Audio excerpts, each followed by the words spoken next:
అసలు కేదార్ మీ నుంచి ఏం కోరుకున్నాడు? ఆస్తి, అంతస్తులా లేదు కదా! మీ నుంచి ఒక్క గుర్తింపు మాత్రమే. ఇప్పుడు కూడా మీరు బాధపడకూడదని, గొడవ ఎందుకని కేదార్ వెళ్ళిపోవాలని చూస్తున్నారు. అవును నిజమే. కేదార్ మీ మధ్య కూర్చొని తింటే పోయేది కేదార్ పరువే. ఎందుకంటే కేదార్ మీకంటే చాలా గొప్ప స్థాయిలో ఉన్నాడు. కాబట్టి పద కేదార్, వీళ్ళతో కూర్చొని తిన్న అవసరం లేదు అని ధాత్రి తీసుకువెళ్తూ ఉంటే, ఆగమ్మ జగదాత్రి అని కమలాకర్ అంటాడు. మీరు మాట్లాడిన మాటల్లో న్యాయం ఉంది, కానీ వాటిని మేము నిజం చేయలేము. కానీ మీరు ఈ కుటుంబం కోసం చాలా చేశారు. కష్టాల్లో తోడుగా ఉన్నారు, సహాయం చేశారు, అన్ని విధాలుగా ఆదుకున్నారు. అది మాత్రం నిజం. దాన్ని ఎవరు కూడా కాదనలేరు. మీరు మా కుటుంబం కాకపోయినా మాతో కలిసి కూర్చొని తినే అధికారం, హక్కు మీకు ఉన్నాయి. నిష్క యువరాజు ప్రవర్తించిన తీరు అస్సలు కరెక్ట్ కాదు. వాళ్ళ తరపున నేను మిమ్మల్ని క్షమించమని అడుగుతున్నాను అని కమలాకర్ అంటే, మీరేం మాట్లాడుతున్నారో అర్థమవుతుందా అని యువరాజ్ నిషి నిలదీస్తూ ఉంటారు. రే, ఇంటికి వచ్చిన శత్రువుల్ని కూడా మనం కూర్చోపెట్టి అన్నం పెట్టి పంపిస్తాము, మర్యాదపూర్వకంగా పంపించాలి. అలాంటిది మీరు వీళ్ళని ఇలా మాట్లాడుతుంటే నేనెందుకు చూస్తూ ఊరుకుంటాను? మీ ప్రవర్తన ముమ్మాటికి తప్పు. ఇంకేం మాట్లాడకండి. రే బూచి, వెళ్ళి కుర్చీ తీసుకురా అని కమలాకర్ ఆర్డర్ వేయడంతో బూచి ఒక కుర్చీని తీసుకొచ్చి అక్కడ పెడతాడు. ఇంకా ఏంటి కేదార్ అలా చూస్తున్నావు? నిష్క వాళ్ళ ప్రవర్తన ముమ్మాటికి తప్పని చెప్తున్నాం కదా, వచ్చి కూర్చొని తిను, ఇంకేం ఆలోచించకు అని కౌశికి చెప్తుంది.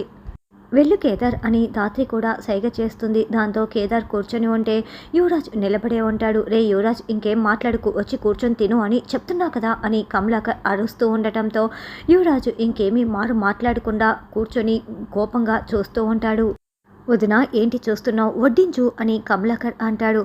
అలా ధాత్రి, వైజయంతి ఇద్దరు కలిపి అందరికీ వడ్డిస్తూ ఉంటే కబుర్లు చెప్పుకుంటూ కేదార్ అందరితో కలిసి భోంచేస్తూ ఉంటాడు. తర్వాత తెల్లవారగానే ధాత్రి స్నానానికి వెళ్తూ తన చీరని బెడ్పై పెట్టేసి, కేదార్ లే ఇంకా అని చెప్తుంది.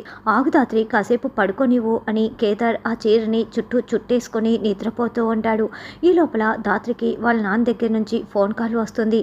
అప్పుడే కౌశికి, జగదాత్రి ఏంటి ఇంకా కిందికి రాలేదే జగదాత్రి అని కింది నుంచి కేకలు పెడుతూ ఉంటుంది. అయ్యో కేదార్, నాన్న ఫోన్ చేశాడు, నేను నాన్నతో మాట్లాడుతున్నాను, నువ్వు ఈ లోపల వదినికి వచ్చేస్తుందని కిందికి వెళ్ళి చెప్పవా, ప్లీజ్ వెళ్ళు అని ధాత్రి ఫోన్ మాట్లాడుతూ ఉంటుంది. నిద్ర మత్తులో ఉన్న కేదార్ చీరని అలాగే చుట్టుకొని, అబ్బా ఏంటో ఇలా పంపిస్తోందని అనుకుంటూ వెళ్తూ ఉంటే అటుగా వెళ్తున్న కాచి, అదేంటి అన్నయ్య ఈ అవతారంలో వెళ్తున్నారు, కింద అందరూ చూస్తే ఇంకేమైనా ఉందా అని అన్నయ్య అని పిలిచే లోపలే కేదార్ లిఫ్ట్లో కిందికి దిగేస్తాడు. కేదార్ ఏంటి అవతారం అని కేదార్ని చూసి అందరూ నవ్వుతూ ఉంటారు. అయ్యో అక్క, నువ్వు ఎందుకో ధాత్రిని పిలిచావంట, ధాత్రి వాళ్ళ నాన్నతో ఫోన్ మాట్లాడుతుంది, ఆ విషయం చెప్దామని వచ్చాను, నాకు ఇంకా నిద్ర మొబ్బు తగ్గలేదక్క, అందుకే ఇలా ఉన్నాను అని కేదార్ అంటాడు. ఇదిగో అబ్బి, ఒకసారి నీ అవతారం అద్దంలో చూసుకో అని వైజయంతి అంటుంది. అప్పుడే ధాత్రి కిందికి వచ్చి కేదార్ని అలా చూసేసి, అయ్యో కేదార్ అని చెప్తూ ఉంటే, ఏమైంది అందరు నన్ను చూసి నవ్వుతున్నారు అని కేదార్ అడుగుతూ ఉంటాడు. ఒకసారి పక్కకు తిరిగి అద్దంలో చూసుకో అబ్బి, నీకే తెలుస్తుంది అని నిషి వైజయంతి చెప్పడంతో, వీడెవడు ఇలా ఉన్నాడు అని కేదార్కి ఇక మెలకు పూర్తిగా వచ్చేసి, అయ్యో నేనేంటి ఇలా చీర చుట్టేసుకున్నానని, అయ్యో అక్క అది అని నసుగుతూ ఉంటారు. అయ్యో నువ్వు ముందు వెళ్ళు కేదార్ అని ధాత్రి అంటుంది. కేదార్ పరుగులు పెట్టి వెళ్ళగానే అందరూ మరింత నవ్వుకుంటూ ఉంటారు. అంటే వదిన అది అని ధాత్రి నసుగుతూ ఉంటే, ఏమే నీ బాధ నాకు అర్థమవుతుంది, ముందు వెళ్ళు అని నిషి అంటుంది. అయ్యో అని కేదార్ టెన్షన్ పడుతూ ఉంటే ధాత్రి వచ్చి నవ్వుతూ ఉంటుంది. కింద అందరు నన్ను చూసి నవ్వుకున్నారు కదా, నవ్వలేదని మాత్రం చెప్పకు అని కేదార్ అంటే, మరి నువ్వు నా శారీ కట్టుకొని వస్తే అందరూ నవ్వక ఇంకేం చేస్తారు అని ధాత్రి మరింత నవ్వుతూ ఉంటుంది. అసలు శారీని బెడ్పై ఎవరు పెట్టమన్నారని కేదార్ అంటే, నేను ఈ లాస్ట్ నుంచి ఆ చివరి వరకు ఎవరు పడుకోమని దొరలమని చెప్పారని ధాత్రి అంటుంది. ఏ మాట కామాట నువ్వు శారీలో సూపర్గా ఉన్నావని ధాత్రి అంటే, లిప్స్టిక్ కూడా వేసుకుంటా, మేకప్ కూడా వేసుకుంటా అని కేదార్ కోపడుతూ ఉంటారు. అయితే మేకప్ నేను వేస్తానని ధాత్రి ఆట పట్టిస్తూ ఉంటుంది. వెంటనే కేదార్ వాష్రూమ్లోకి వెళ్తాడు.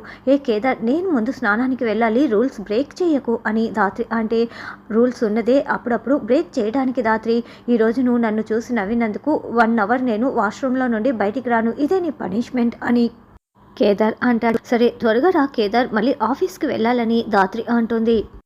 తర్వాత కిరణ్ రమ్య మాట్లాడుకుంటూ స్టేషన్ దగ్గరికి వస్తారు. అదేంటి స్టేషన్లో నుంచి ఇలా పొగలొస్తున్నాయే, ఏమై ఉంటుందని అనుకుంటూ వెంటనే ధాత్రికి ఫోన్ చేస్తారు. మేడం, స్టేషన్లో నుంచి పొగలు వస్తున్నాయి మేడం, మేము చూడ్డానికి వెళ్ళాలనుకున్నా కూడా మా వల్ల అవటం లేదు అని చెప్పటంతో ఇదిగో 2 మినిట్స్లో అక్కడ ఉంటామని ధాత్రి కేదార్ వస్తారు. అసలేంటి పొగలు ఎలా వస్తున్నాయి అని ఆలోచిస్తూ ఉండగానే సాధునాయక్ అక్కడికి వస్తాడు. ఏంటి పొగలని అడగటంతో అదే సార్ మాకు అర్థం కావటం లేదు అని చుట్టూ చెక్ చేసి డోర్స్ అన్నీ క్లోజ్లోనే ఉన్నాయి కానీ పొగలు వస్తున్నాయి అని ధాత్రి చెప్తుంది. ఫైర్ ఎక్కువగా కనుక ఉంటే మరింత పొగలు కనిపిస్తాయి కదా, కాబట్టి ఫైర్ అయితే లేనట్లే అనిపిస్తోంది అని కేదార్ అంటాడు. ఇదంతా మీనన్ పనేమో, ఏదైనా ఫైల్ కోసం ఇలా చేశాడేమోనని రమ్య అంటే, అయినా మన దగ్గర అంత ఫైల్స్ ఇప్పుడు మీనన్కి కావాల్సినవి ఏమీ లేవు కదా, ఆ గణపతి ఫైల్ కూడా వేరే స్టేషన్లో కదా ఉన్నవి అని ధాత్రి అంటుంది. మరి సింధు ఎక్కడా?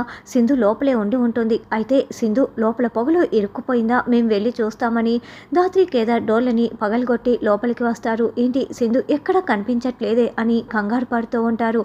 మొత్తం వెతకగా ఒకచోట సింధు పడిపోయి ఉంటుంది. అదేంటి సింధు పొగ పీల్చుకొని స్పృహ కోల్పోయినట్లుంది అని ధాత్రి కేదార్ పరుగులు పెడుతూ వచ్చి సింధు లే లే అని లేపటంతో సింధు ఒక్కసారిగా లేచి కూర్చుంటుంది. అక్క మేడం, బావ సార్ అని పిలుస్తూ ఉంటే నువ్వేంటి ఇంత ఎనర్జెటిక్గా ఉన్నావు, నువ్వు కళ్ళు తిరిగి పడిపోలేదా అని ధాత్రి అంటుంది. నా పాటికి నేను యోగాసనాలు వేసుకుంటుంటే మీరు వచ్చి నన్ను లేపి మళ్ళీ నేను పడిపోయానని అడుగుతున్నారేంటి అని సింధు అంటుంది. ఏంటి యోగాసనాలు వేసుకుంటున్నావా, మళ్ళీ ఈ పొగేంటి అని ధాత్రి అంటే, నేను నీళ్లు కాగబెట్టుకోవటం కోసం అని పొయ్యి మీద పెట్టాను, అవి ఎక్కువగా కాగిపోయి మంట ఆరిపోయి ఉంటుంది, అందుకే ఇలా పొగ నిండుకొని ఉంటుంది. అమ్మో, నా నీళ్లు కాగలేదేమో, వెళ్ళి చూడాలని సింధు లోపలికి పరుగులు పెడుతుంది. కట్టెల పొయ్యి మీద నీళ్లు పెట్టి ఉంటుంది. ఇది ఆఫీస్ అనుకున్నావా, ఏమనుకున్నావు, ఇలా మార్చేశావు, ఇప్పుడు నీ క్రియేటివిటీని సాధునాయక్ సార్ ఎలా పొగుడతారో చూడు అని ధాత్రి అంటుంది. కేదార్ బయటికి వచ్చి మీరే ఒకసారి వచ్చి చూద్దురు రండి అని లోపలికి తీసుకువస్తారు. సాధునాయక్ ఆ సెటప్ని అంతా చూసేసి, బుద్ధుందా నీకు, అసలు ఏం చేస్తున్నావో అర్థమైందా, ఇక్కడ నా ఆఫీస్ ఉండాలా, ఏం చేసేసావు, ఇదా నువ్వు ఇది అండర్ కవర్ ఆఫీసర్స్ స్టేషన్ లాగా ఉందా అని తిడుతూ ఉంటారు. సారీ బాబాయ్ సార్, మీరు నాకు 5 నిమిషాల సమయం ఇస్తే 4 నిమిషాల్లో సర్దేస్తానని సింధు చెప్తుంది. సాధునాయక్ బయటికి వెళ్ళగానే ఏ మాట కామాటే సింధు, ఇది ఉయ్యాల చాలా బాగుంది అని కేదార్ కూర్చోగానే అది కాస్త విరిగిపోయి కింద పడిపోతుంది. అమ్మో, నా నడుం విరిగిపోయిందని కేదార్ అరుస్తూ ఉంటాడు. బావుసార్ ఇలా వచ్చి కూర్చోండి అని సింధు నొక్కుతూ ఉంటుంది. అయ్యో, భరించలేకపోతున్నా, చాలా నొప్పిగా ఉంది అని కేదార్ అనడంతో, సార్ ఇదిగోండి సార్, ఇలా పడుకోండి సార్, నేను ఎక్కి తొక్కాననుకో ఇంకా చాలా బాగుంటుంది అని ముందు చేతులతో నొక్కి తర్వాత ఎక్కి తొక్కుతూ ఉంటుంది. అమ్మో, ఈరోజు మేడం చేతిలో సార్ అయిపోయారని రమ్య కిరణ్ అనుకుంటూ ఉంటారు. ఏంటి కేదార్, నడుము చాలా నొప్పిగా ఉందా, పొద్దున మెడ పట్టేసిందన్నావే, నేను నొక్కనా అని ధాత్రి వచ్చి అడుగుతూ ఉంటే, ఏంటి నా పీక నొక్కి చంపేస్తావా ధాత్రి అని, కొంచెం నొప్పిగా ఉంటే సింధుతో నొక్కించుకున్నాను అంతే కదా అని కేదార్ అంటాడు.